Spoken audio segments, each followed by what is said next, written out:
السلام علیکم ورحمۃ اللہ وبرکاتہ.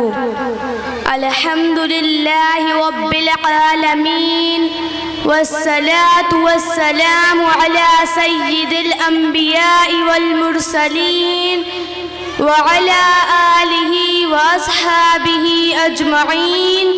اما بعد فاعوذ باللہ من الشیطان الرجیم.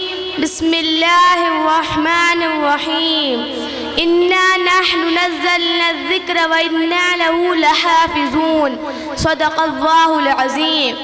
صدر جلسہ، مہمان خصوصی، اساتذہ کرام، ذمہ داران مدرسہ و دیگر سامعین و سامعات، آج کے اس جلسہ دستار بندی کے بابرکت موقع پر اس خاکسار کو جو کچھ بیان کرنے کا موقع ملا ہے اس کا عنوان ہے حفاظت قرآن.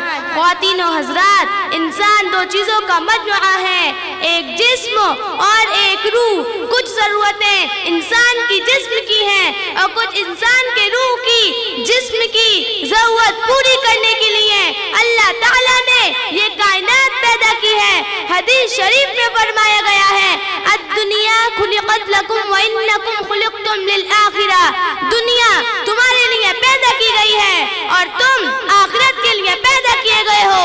اس حدیث سے معلوم ہوا دنیا کا ذرہ ذرہ انسان کے جسم کی ضرورت پورا کرنے کے لیے ہے اور روح کی ضرورت پوری کرنے کے لیے اللہ تعالیٰ نے ہر زمانے میں انبیاء بھیجے اور ان پر آسمان سے وحی نازل کی، کتابیں اتاری. ان کتابوں میں اللہ تعالیٰ نے انسان کو اپنی پہچان کروائی.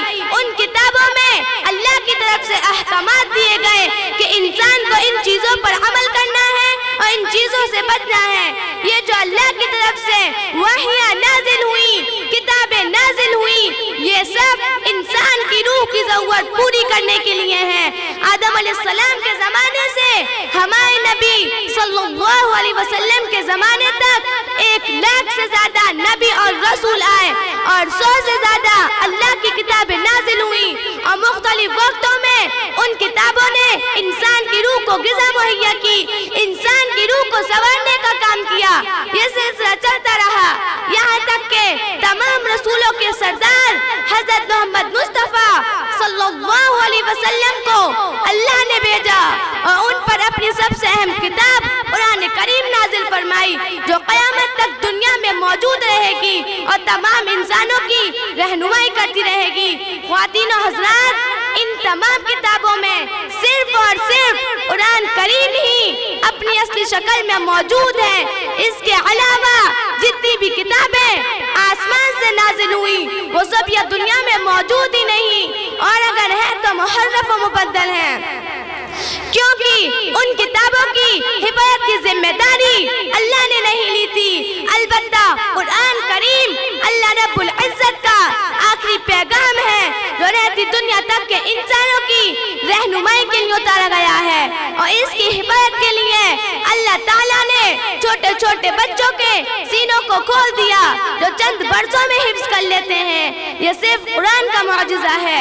خواتین و حضرات، قرآن کریم کو حفظ کرنا صرف مرد اور لڑکوں کا ہی کام نہیں، بلکہ ہر دور میں، ہر زمانے میں عورتیں اور لڑکیاں بھی حفظ قرآن کرنے کے معاملے میں پیچھے نہیں رہی ہیں. چنانچہ روایات میں آتا ہے ہارون رشید کی بیوی زبیدہ کے محل میں 100 باندیاں حافظ قرآن تھیں.